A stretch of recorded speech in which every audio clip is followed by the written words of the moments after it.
Good morning, everyone. Good morning. Good morning. Sorry for that long intro hold.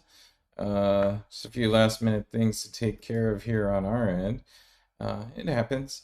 And it's a lovely Wednesday morning here in the city of Philadelphia. I'm your host, James Jackson, executive producer, Light Thief Productions, he, they pronouns.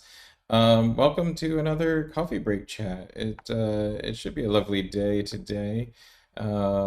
We're gonna have some nice weather here in Philadelphia just before we catch the rain from the tropical storm that pummeled New Orleans right after they got pummeled by another weather system, Hurricane Ida, which created a bunch of mess here in Philadelphia as well. So we have that to look forward to this coming weekend. And we have a good show for you today. We're going to be talking about Tax the Rich and other things that are distinctly not performative. Um, Working again, a lot of us are doing it. Proud Boys propaganda that's showing up, and hurricane relief. And with me this morning, I have Michael Yudell. Lisa Lawrence will be joining us shortly, and Mike Marbach from Crossroads Comedy with Mike Marbach. And if you'll give me a moment, I'll get them up on screen. Let's see here. Something's going on with my layout. It's a little weird this morning. Let me fix that for you. But let's pull this up for now. Da, da, da, da, Let me pull you guys up on screen. And oddly, whenever I take a little break from doing the show, the screen gets all wonky. So welcome, guys. Welcome on screen.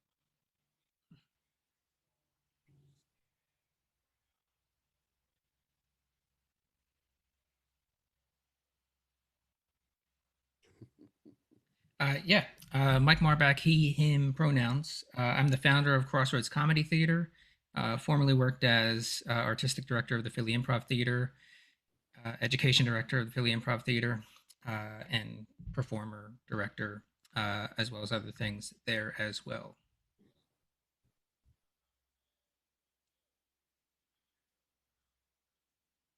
Morning, James. I'm Mike Yudell, he, him. Nice to be on this morning, all the way from Arizona. I am an academic by day and the host of a study hall show for the last 7+ years by night. To view, my viewers can't actually see you right at the moment, but I will fix that as we talk.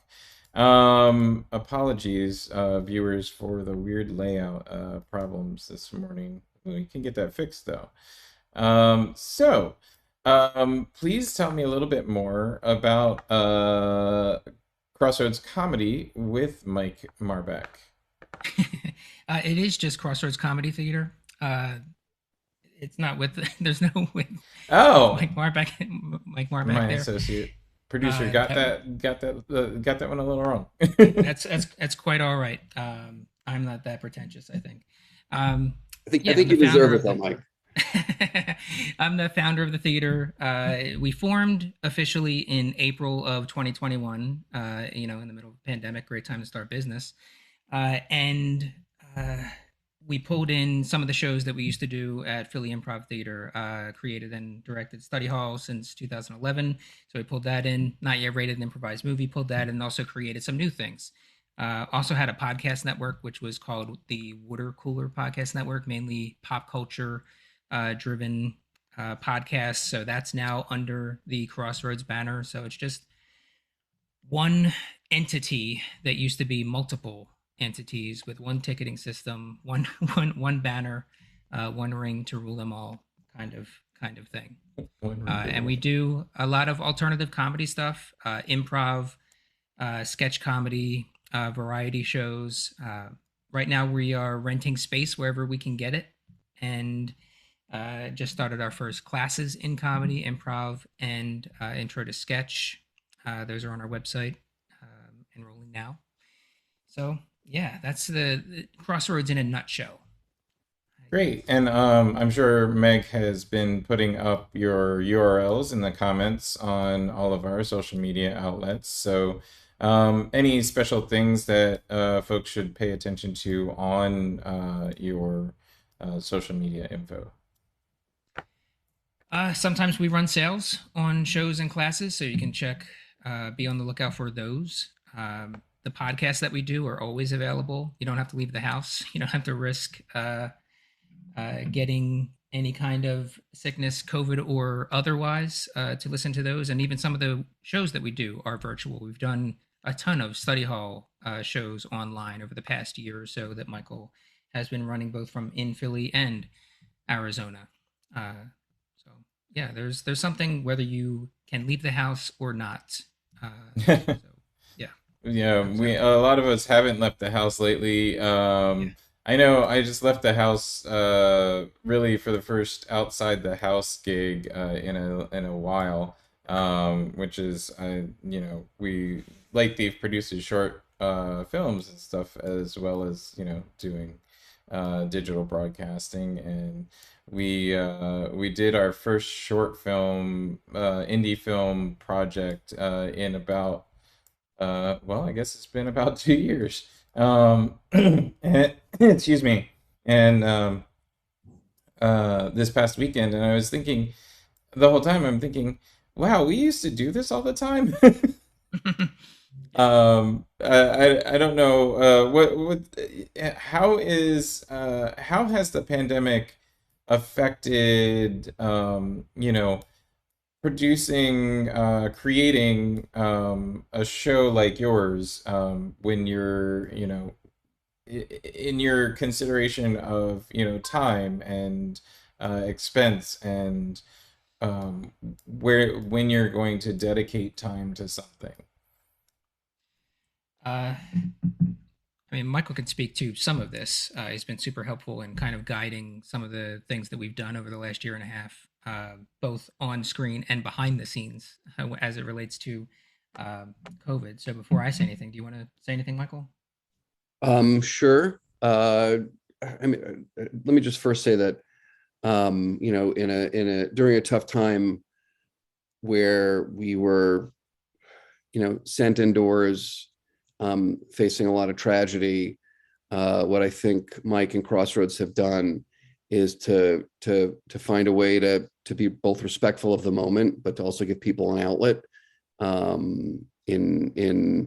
in a way that allows us to laugh a little at ourselves during this crazy time, and also more importantly to provide an opportunity for artists like the improvisers who work on shows at Crossroads to do what they do and to do what they love to do. So I think that's been a really important thing for Crossroads Comedy, for the comedy community in Philly, and I think we're all grateful for Mike's leadership on this front.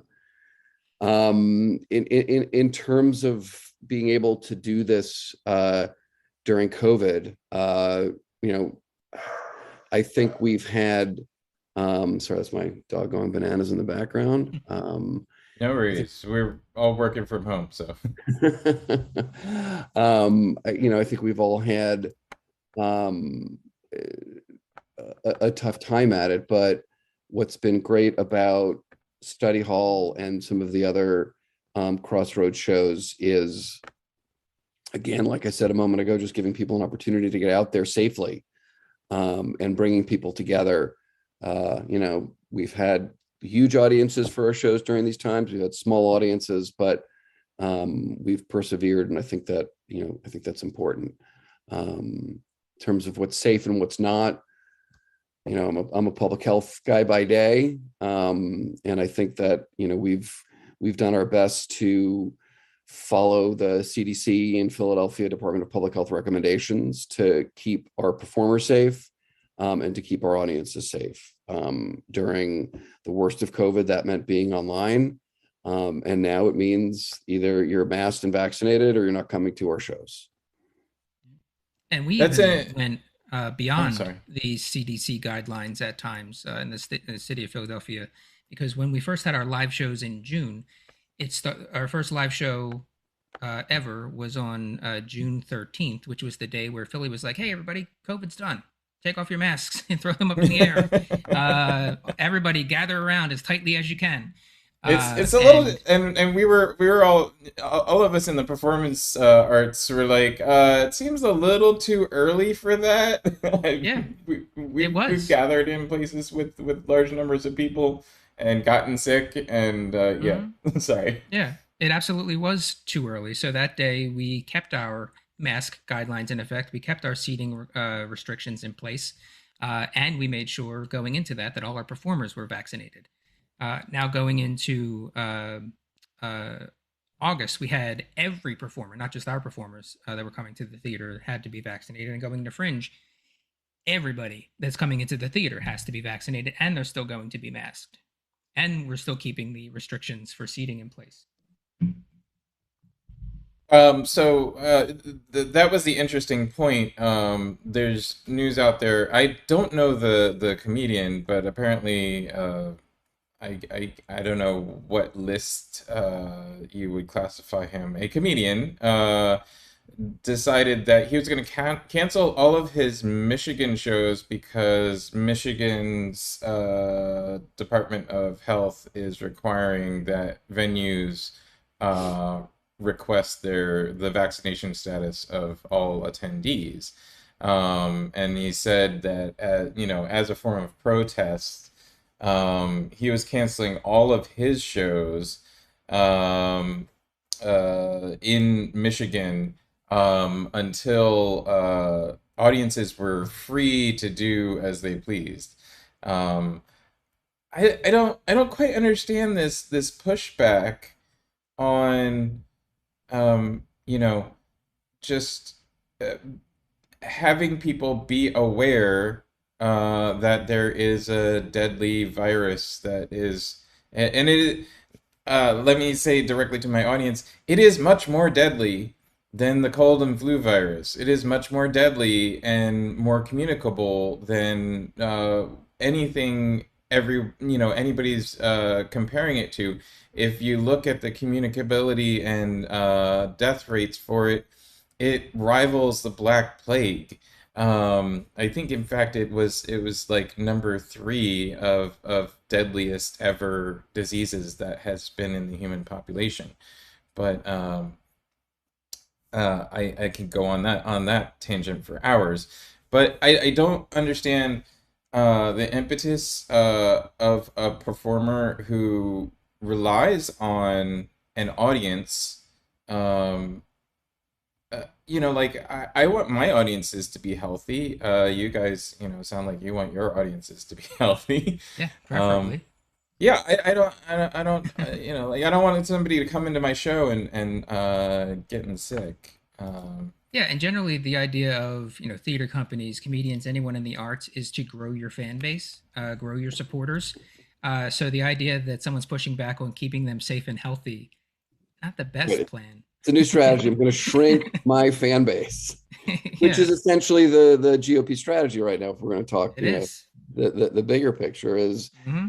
I look, I'm a historian and ethicist of public health by training, and watching this whole situation play out in real time, knowing the history, knowing that we've acted stupidly before, is really disturbing and frankly sad. Like, watching people make blatantly political decisions that are going to harm themselves, harm each other. I mean, yesterday we lost, I think, the fifth major conservative anti-vaccine talk show, radio show host, who has been yelling about how dangerous the vaccine is, and he died.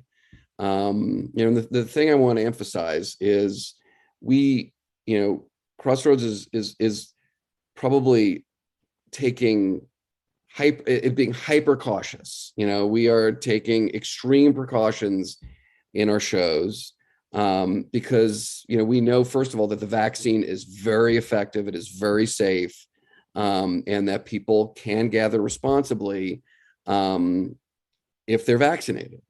But there's still a chunk of our country that has politicized everything about this pandemic and is putting themselves at risk.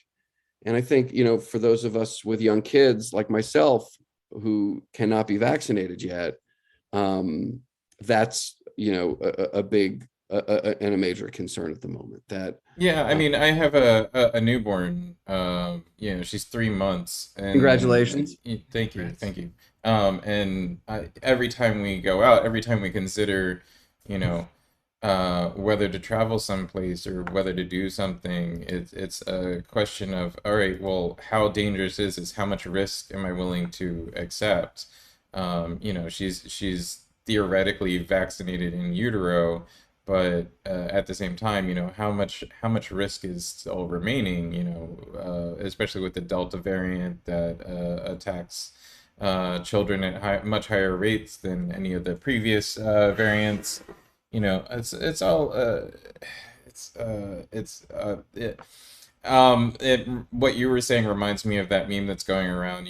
Now I know that why movies are so underpopulated, because half the population just went running towards the zombies crying about freedom. Um, Yeah. but It's my I right to eat other people's brains if I want. right, or to have my brains eaten if I want. Yeah.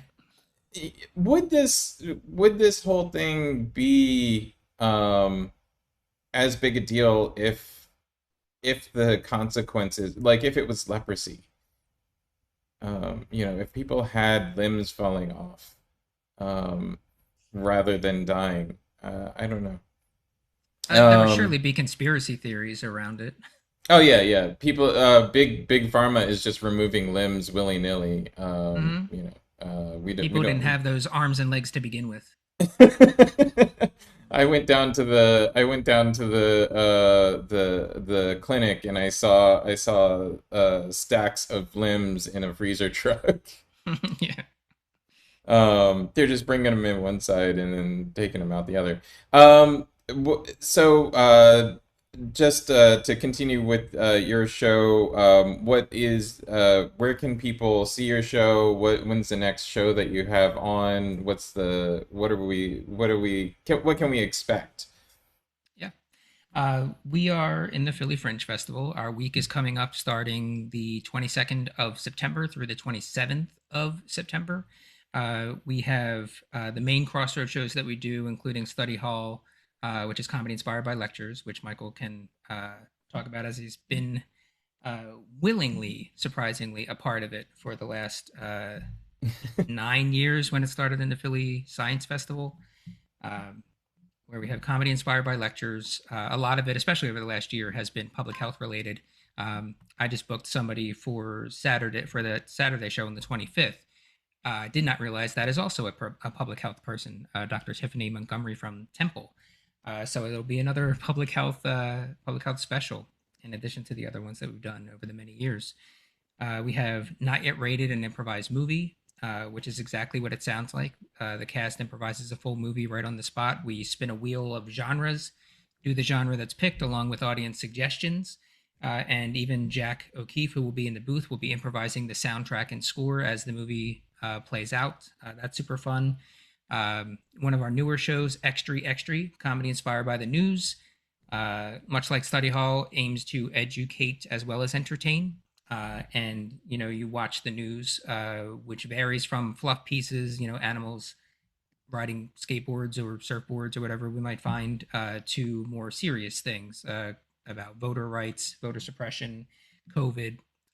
So there's something to be learned, and no matter what the topic is, it's always treated with respect, just like we do in Study Hall. And the cast is pretty great in finding the fun and always punching up when it comes to those. Some of the other shows we have, Thank You Places, an improvised musical, not one of our self-run shows. It's an independent show that used to perform at the Philly Improv Theater, which again is exactly what it sounds like. They improvise a full musical on the spot with one of their accompanists, Kevin Michetti or Scott Hughes, on the keys, improvising the full score. So full Broadway style musical. Broadway opened more last night from what I saw on television. So if you can't make it to New York, then come to Theater Exile down in South Philly, and you can catch some Broadway style show for a lot less too, and a lot less travel, unless you're traveling from New York, I guess. Other than that, we have Borrowed Time with indie improv showcase with Jake Matera, Philly Stand Up, Night Shift, all POC improv troupe, and Hoffman, which is one of the longer running improv shows in Philly. No Diggity, comedy inspired by old school hip hop and R&B, which again, exactly what it sounds like. Tia Kemp posts that, and Tia curates a list of questions and videos from the history of hip hop and R&B. There's some audience involvement too, with trivia questions and things like that, and then of course improv. Latinx 2044 with Che Guerrero, which is an all Latinx stand-up showcase, some of which will be entirely in Spanish, to help celebrate a little bit of Hispanic History Month, which is, I think, September 15th, today through October 15th, spanning 2 months. And that should be a good time. And I'm forgetting some. Well, we have our free improv jam, which anybody can come to and get up on stage and play. So if you're curious about improv, check that out on Sunday, the 26th.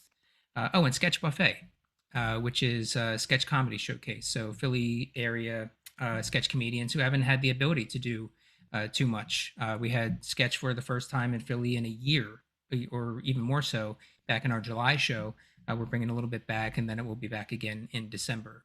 So just giving stage time to a bunch of different places and people. But yeah, it's all down in Theater Exile down in South Philly for the entirety of that run. You guys are busy. It's a busy few days. It's all packed, so it looks like a lot. I mean, it's still a lot, but it's not like a full-time theater company that's running year-round. It's just very concentrated into a few days.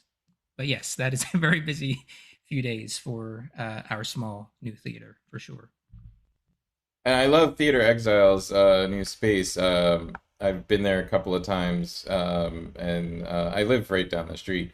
It's a good group of people, and love to go there. And it sounds like this is a really great lineup.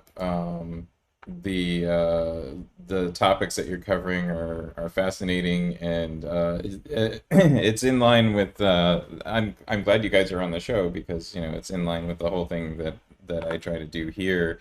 Really cover topics and talk about them from a diverse perspective, but with reality in mind. I'm confused about like where we got to in this whole idea of presenting things, this this distance between entertainment and news. Like, that's how Fox News gets away with some of his shows. It was Alex Jones's whole defense in his lawsuit. We're providing entertainment, therefore we don't have to say things that are real. I'm a little confused by that. I think that you can provide entertainment and still provide real perspectives, but I'll let you talk to that, Michael Yudell, a little bit, since you're the scientist on this. What do you like? How do you combine reality and this kind of idea of entertainment? So I think it's a great point and a great question wrapped into one. I think I like to think of Study Hall, our show, as entertainment with footnotes. So we are out there telling true stories from history, from politics, from our own lives, that are true and draw on, the lecturer's work or the work of people in our fields. And there's plenty to say out there that's real, that is entertaining, and we don't need to make stuff up like Tucker Carlson and Alex Jones do every night when they're on the show, just for ratings and to work people up and to score political points. There's no short, I can tell you there's no shortage of entertaining material, both interesting, sad, ridiculous, satirical, from my world, that is public health, and history and ethics, that can't be, shared in a way that makes people laugh, moves people in a variety of ways. I guess we're the anti-Fox News over at Study Hall. Anti-Fox News is a good tagline. I'm adding on screen regular guest Jay Yudell. Jay, how's it going? I see you driving. Won't try and distract you too much, but say hey, introduce yourself, your pronouns, what it is you do. Hey guys, my pronouns are he, him. I'm a photographer, videographer, and currently a truck driver. So nice to meet everyone. Nice to see you back on the show as always, and feel free to jump in whenever you aren't distracted and have time. And thanks for joining us. No problem. Oh, and looks like Lisa's here. Let me make sure that I can get Lisa on screen too.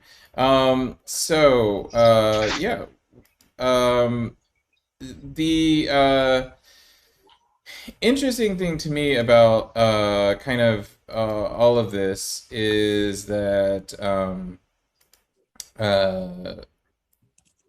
so relating back into the topics that we wanted to talk about, tax the rich, the comes from the whole Met Gala thing. I don't quite understand why this became a thing over the last couple of days. People don't. I don't know if people just don't understand awards shows, or how they're run, and like how people get there. And but we talk about awards shows enough as a society, that I would think that everybody kind of understands them at this point. Um, Yeah. just for just as a refresher, um, when an awards show is about to go on, you generally invite for free a bunch of people.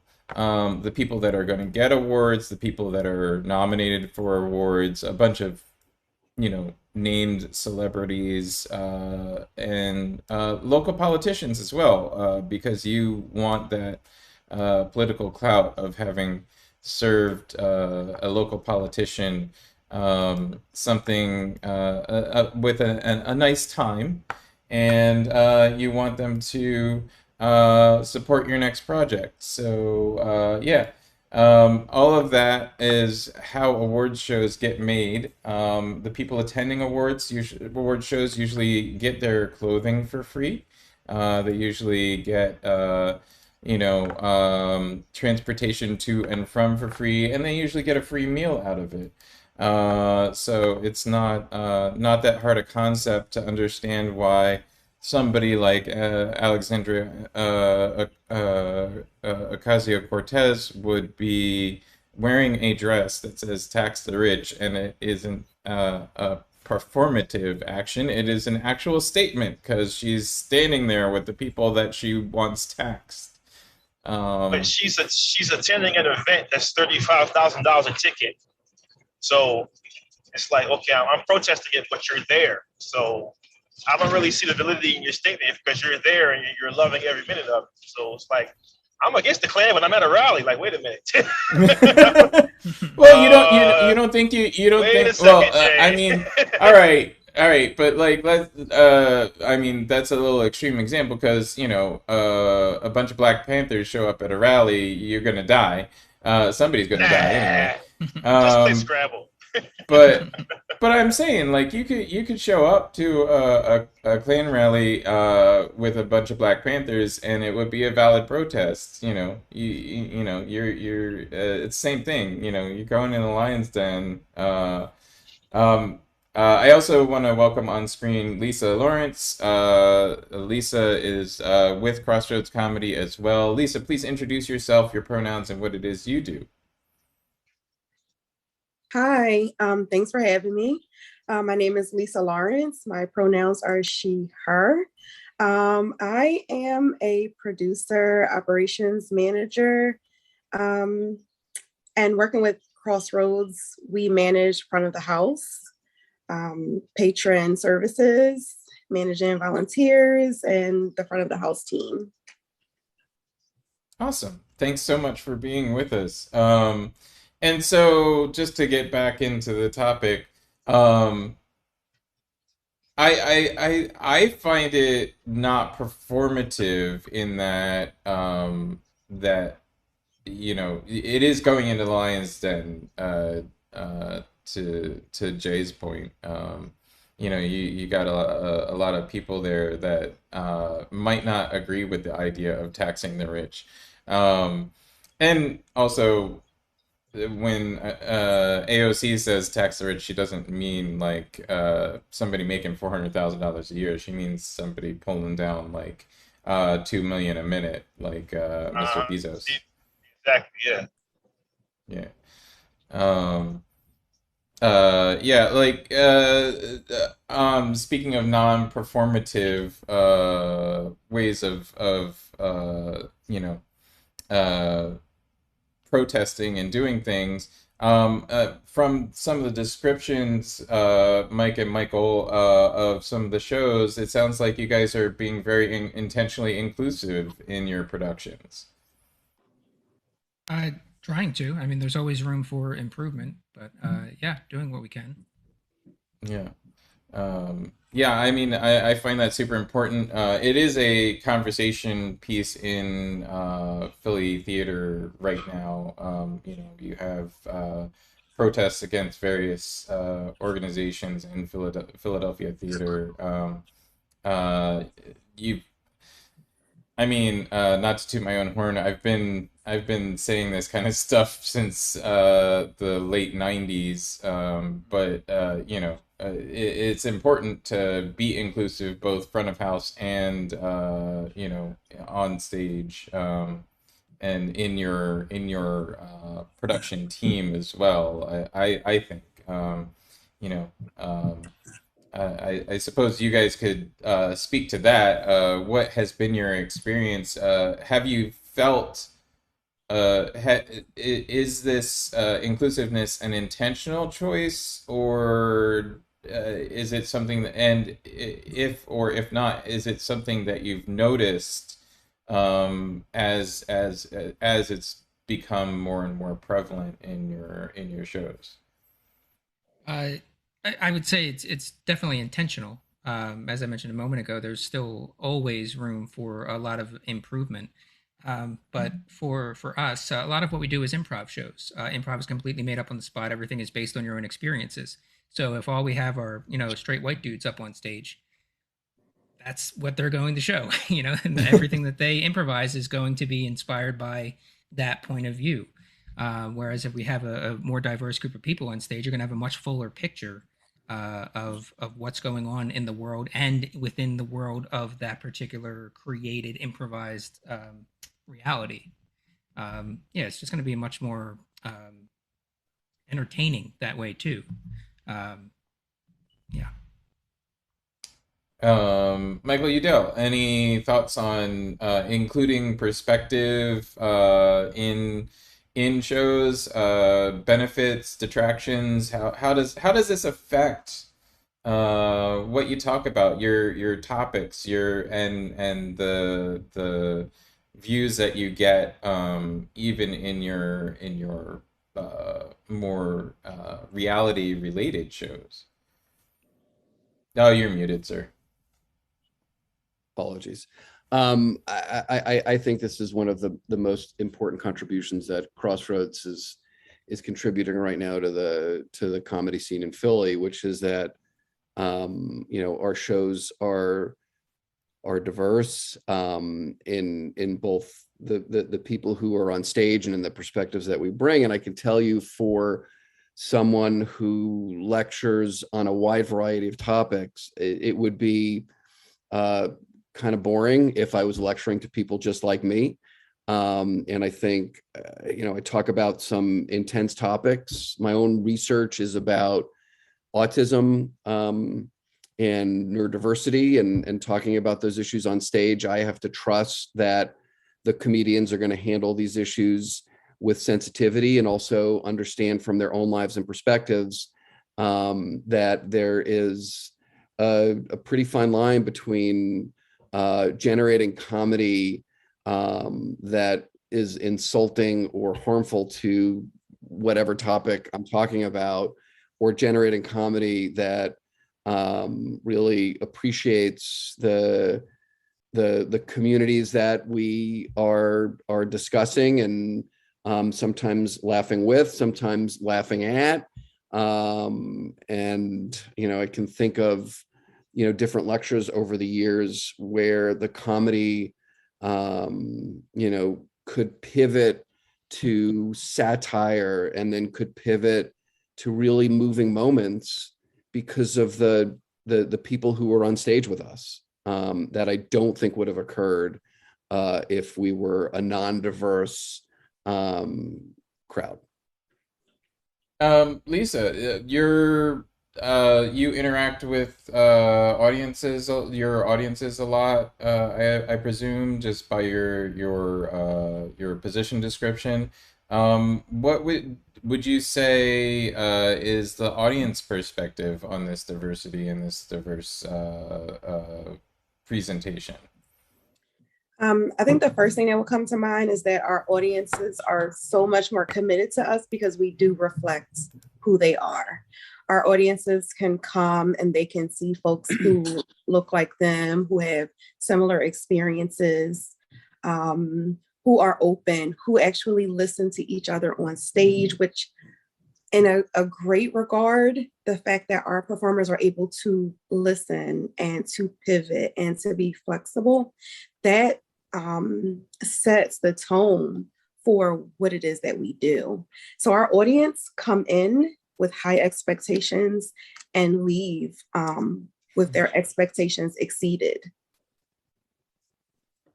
Awesome. And I'm so glad you guys are doing that work. It is really important. Um, and again, I don't find any of this performative. It's very so. One of the things that I wanted to talk about with this topic, this word performative, why is it? And feel free to disagree with me on this. It seems to me that, like always, the I don't want to say conservative, because it's not just a conservative thing, but the uh counter zeitgeist. There's a counter zeitgeist. There's a counter current knowledge group. There's these people. There's people who will be anti anything just because it is what is happening right now. Like there's people that are anti Black Lives Matter just because that was what a lot of people thought was a good idea, and they're like, no, no, no, no, it's not a good idea just because there's a lot of people who think this is a good idea. So we need to be counter that. Vaccinations, there's a ton, like the vast majority of people are pro-vaccine. The vast majority of people are okay with there being vaccine mandates, and you have just this vocal group um who are counter that just because there are all these people saying, "Oh, this is a good idea." Where, why is so? In my opinion, it's usually this group that's really good at latching on to language, and turning its meaning really quickly, like the word performative. I've seen the word performative trotted out by this group so many times in the last 48 hours to describe AOC's dress. And that's not what it means. It has nothing to do with performative, anything. It's not performative. She wasn't, you know, it's not what. So why is that? Like, and feel free, anyone, just toss in your 2 cents. I'm very confused by this. I feel like a lot of it is, again, I can't prove it. This isn't a conspiracy theory, I don't think, but if it is, kick me off. Uh, you know, but I think there's just a lot of money in Republican um, uh, oppo research kind of things. What words, what phrases can we use that are most effective at making our point seem legitimate, making our issues seem like they matter to the majority of Americans. One way is just saying that our issues are matter to the majority of Americans. Just say that over and over, and they get away with a lot. But yeah, I mean, they did it with performative. They do it with woke a lot of times. Yeah, it's just they just repeat things over and over. Anything that they kind of find that their focus groups seem to latch on to. Well, it's And I'm sorry, just to add another one that's been driving me nuts this past week is critical race theory, or CRT. Yes. You know, Yep. Oh yeah. Hmm. But I agree with him 100%. I think that as a country that is always spewing out this theme or this quoting that we're supposed to be unified, I think that both political parties strive to do just the exact opposite. They always promote stuff that divides us as a people, and divides us economically, and divides us education wise. I think there's more profit for both sides in chaos than there's ever going to be in unity. It's like news crews don't really report happy stuff because there's no money in that. It's not clickbait. No one's going to care about that for the most part. So I think that every time we as a people, everyone on this call is different. Everyone is called different backgrounds. Try to get together and unify. There's always a political group, whether it's the left or the right side, that has to say something stupid and promote it to divide that. Because if everybody's on the same page, I can't raise controversy and I can't make any money. And I think we're definitely a country that cares about money first and maybe people's lives, 17th or 14th. It's not even the top five, in my opinion. But it's like every time we try to get together, there's always some divisive measure that comes into place, some slogan, some politician, just something that just tries to push everybody apart. It's ridiculous. In my opinion. Maybe that's why my broadcast isn't more popular. Right, because you're bringing people together, James. You can't do that. What are you doing? If we start getting together, there's less violence. Everybody's making money. The neighborhoods are better. No. No, yeah. Stop doing that, James. Bad James. Knock it off, man. Knock it off. Knock it off. Stop making sense. It's a bad idea. Um, Speaking of, and I've covered this before here on the show.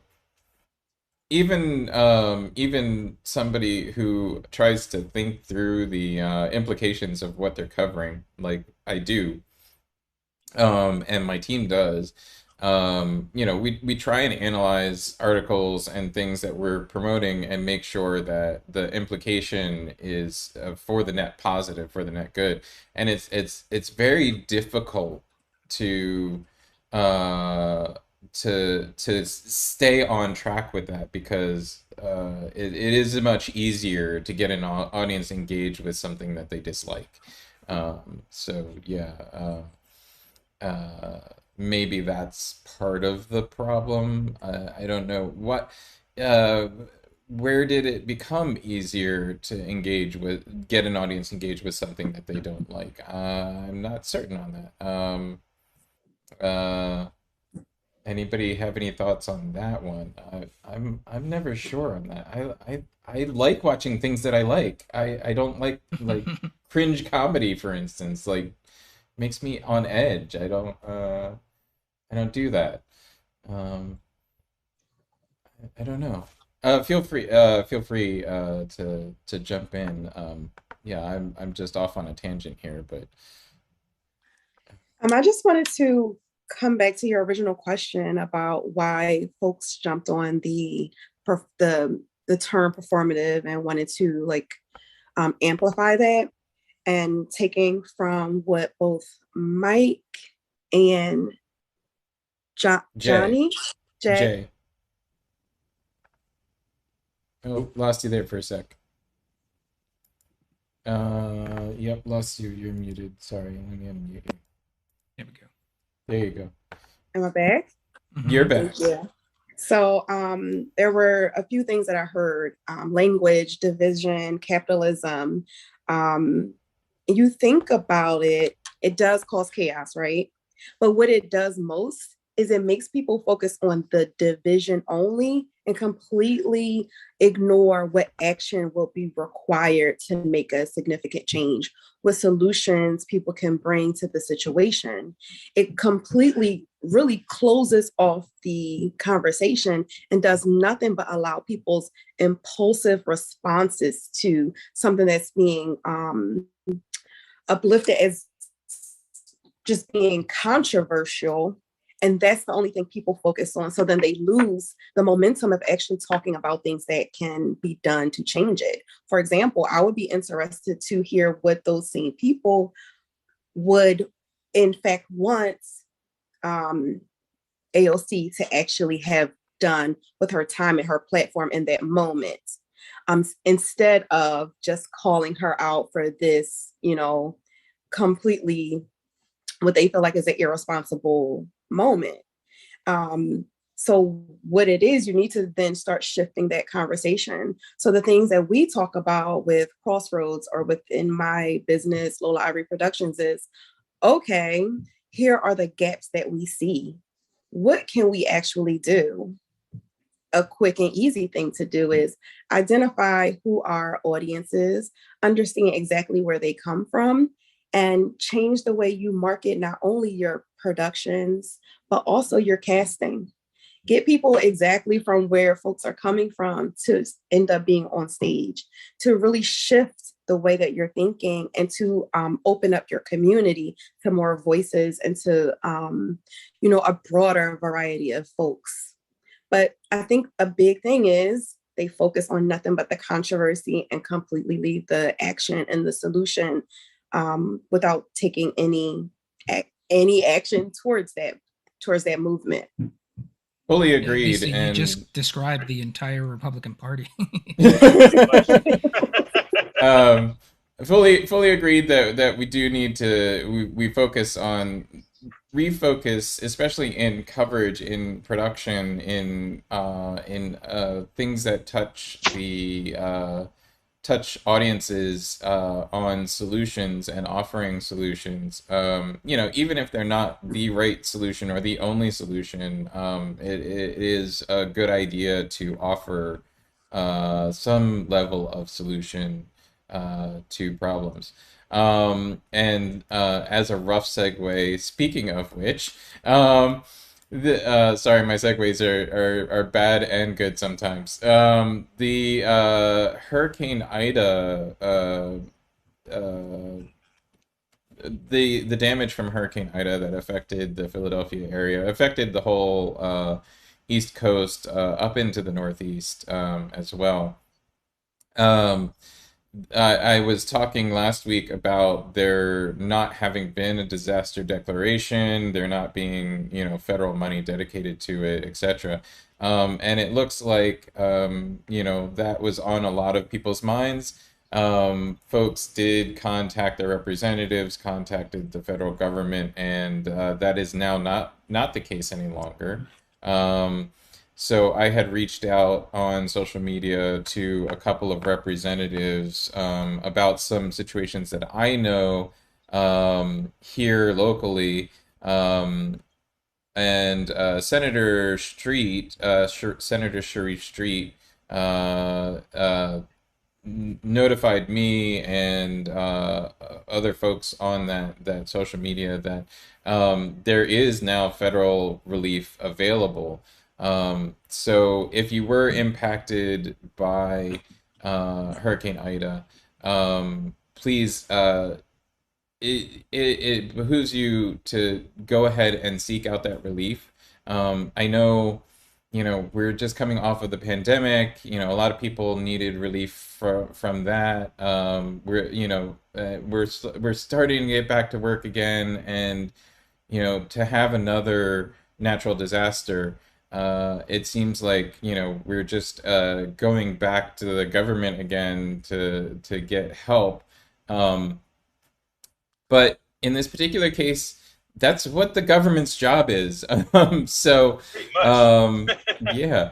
I saw the on a social media post, somebody posted that it wasn't the government's job to protect the health of the society, and I'm like, no.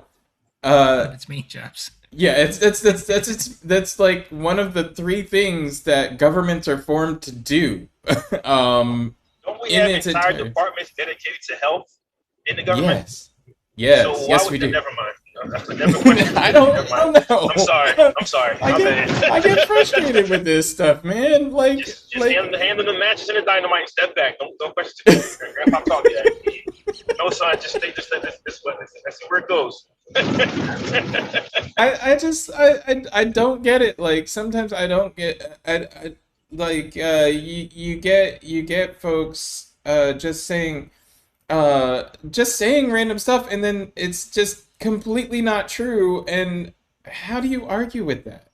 The scary part is when people start backing it. They start backing these ridiculous notions. See them on slogans and like an entire podcast. Like, no, that's not true. I don't know. Well, I'll be selling some ivermectin to everybody after the show if anybody needs them. Yeah, just send the URL to Meg and my associate producer. She'll put up the URLs for ivermectin, and hopefully it makes you sterile. Yeah, we have 2-for-1 deal, ivermectin, and then you get a box of diapers to take home with you. So great. I was getting low. Yeah, hopefully you're gonna get that snake venom in soon too. Yeah, but the life, liberty, and pursuit of happiness. Oh, and the Bacterin. What's the stuff in Bactine? Oh yeah. Yeah, Bacterin. It's the like. What do you even say to this at this point? Like, people are just going to start drinking, rat poison as a cure for COVID at some point. Because... Please do. I'm just like, at least, taking off-label meds that can kill you, please don't do this. But taking label meds, at least that I will protect your right to be wrong on that. Feel free to be wrong on that, because that doesn't affect me at all. Not wearing a mask, refusing to get vaccinated, especially if you're in the healthcare sector, that affects me and everyone else around me. Please don't do that. I will argue with you to death over that. You got people saying, "Oh, it's my right." No, fuck you. It's not your right. You're holding a loaded gun to everyone who has a child under 18, and saying, "Oh, you're gonna protect my rights or else." Anyway, sorry. Yeah, no, it's fine. I think that there's, again, not a conspiracy theorist, but I would not be surprised to find out that there are people going into those ivermectin groups, those anti-vax, anti-mask things, and just suggesting crazy shit. Just making a post and being like, "Hey, everybody, I heard if you mix Comet bathroom cleaner and high C ecto cooler, it staves off COVID." And then next thing you know, it's in the news and people are doing it again. Forget the pop rocks. Pop rocks, yeah. Pop rocks. I mean, look. Historically, people have taken crazy stuff that does absolutely nothing in difficult times and not so difficult times. But one of the things that's troubling to me, particularly with the ivermectin example and now Bactrin, is that physicians and other health professionals are supporting some of this stuff, and those individuals should lose their medical license immediately. Yeah, they should, and I don't understand this group of nurses and doctors in New York that are pressing this lawsuit. It's a very small group of nurses and doctors, and y'all should be what's the version of disbarred for health professionals? Just losing your license. Y'all should lose your license. It's just ridiculous. It's 11 o'clock. I know Michael said that he had to go right at 11. I'm enjoying this conversation, and I really appreciate y'all, but I want to respect y'all's time. So I'm gonna just pull the conversation up to an end there. Please, go visit the URLs that Meg has been posting in the Facebook chat. We'll also post them in the comments on YouTube. And go see a few Crossroads comedy shows live and in person. Bring your vaccination card. Bring your mask. And bring your laugh. Yes. We need your laugh. Don't leave that at home. Don't leave that at home. Yeah. Thank you to my guests, Mike Marbach, Michael Yudell, Lisa Lawrence, and Jay Sadiq L. I will see any of you that would like to come on any Wednesday. Feel free to drop by. We talk about things like this every Wednesday at 10 a.m. And I will let you get out of here. So I'll pull myself up on screen real big, and feel free to sign off. And thank you. Thanks, James. Thank you. Thanks, James. Thanks everybody. Thanks, James, man. Bye. A really great conversation today. Really appreciate all of you for attending who are in the audience. Really appreciate any time you can watch. Feel free to watch the replay if you tuned in late. It will be live right here on this Facebook event in about 3 to 5 minutes after the broadcast ends. It is also live on YouTube. It will be on the playlist on YouTube, on our YouTube channel, youtube.com/LightThiefProductions. And it is also on our Mob Crush and on our Twitter feed. So feel free to tune into it any of those places. You can watch a full replay of today's show. You can watch any of our past shows. Some of them don't have the production quality that this one does, and some of them have an even worse production quality than this one does. Please forgive us for any technical difficulties that we ever experience. But if you'd like to see this show improve, please support us on Patreon, patreon.com/LightThiefProductions, or support us by liking, subscribing, hit that notification bell on YouTube, subscribe to our Twitter, subscribe to our Facebook page, and all of those ways will notify you when we have another show going live. That supports us because the more people see it and respond to it, the more people it gets pushed out to, the wider our message goes, and the more support we get from folks just like you. So tune in next Wednesday, 10 a.m. We'll have more guests, we'll have more topics, we'll have more coffee. I hope to see you then. Thanks so much, everyone, and enjoy your week.